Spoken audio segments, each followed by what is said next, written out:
স্বাগতম জিজেস লাভ বাংলা চ্যানেলে। বন্ধুরা, অনেক সময় আমরা প্রার্থনা করি, কিন্তু প্রশ্নটা থাকে, প্রভু কি সত্যি আমার সাথে কথা বলছেন, নাকি আমি নিজেই ভাবছি? আজ আমরা দেখব ঈশ্বরের কণ্ঠ কিভাবে চিনবেন। 1 নাম্বার, ঈশ্বরের কণ্ঠ সর্বদা বাইবেলের সাথে মিলবে। ঈশ্বর কখনো তার নিজের বাক্যের বিরোধিতা করেন না। কেউ যদি বলে ঈশ্বর আমাকে অন্যায় করতে বলেছেন, তবে নিশ্চিতভাবে জানুন এটি ঈশ্বরের কণ্ঠ নয়। ঈশ্বরের কণ্ঠ সর্বদা সত্য, পবিত্র এবং শান্তি দানকারী। 2 নাম্বার, ঈশ্বরের কণ্ঠ শান্তি আনে। আপনার ভেতরে যদি তাড়াহুড়ো, ভয় বা অযথা চাপ তৈরি হয়, তবে বুঝবেন এটি ঈশ্বরের কণ্ঠ নয়।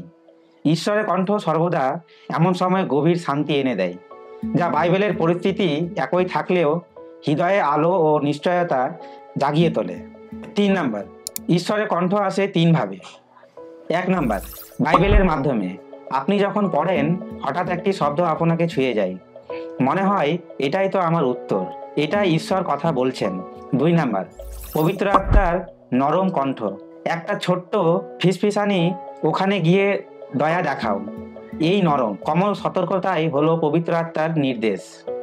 3 নাম্বার, অনুমোদন বা নির্দেশনার মাধ্যমে অনেক সময় ঈশ্বরের পরিস্থিতির দরজা খুলে বা বন্ধ করে আমাদের উত্তর দেন। কোনো সুযোগ সহজে খুলে গেলে বা হঠাৎ বন্ধ হয়ে গেলে তা অনেক সময় ঈশ্বরের দিক নির্দেশনা হতে পারে।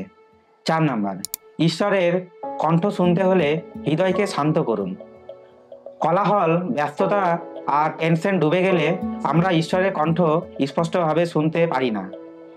যেমন রেডিওর ফ্রিকোয়েন্সি ঠিক না হলে কোনো শব্দ শোনা যায় না, তেমনি আমাদের হৃদয়ের ফ্রিকোয়েন্সি শান্ত না হলে ঈশ্বরের কণ্ঠ স্পষ্ট শোনা যায় না। বন্ধুরা, আজ চুপ করে দাঁড়িয়ে বলুন, প্রভু আমাকে তোমার কণ্ঠ শেখাও। যে মন খোলা রাখে, ঈশ্বর তাকে স্পষ্টভাবে কথা শোনান। যদি এই বার্তাটি আপনার হৃদয় ছুঁয়ে দেয়, লাইক করুন, শেয়ার করুন আপনার বন্ধুদের সঙ্গে ও কমেন্টে করে জানান আপনি কিভাবে ঈশ্বরের সময় বিশ্বাস রাখছেন।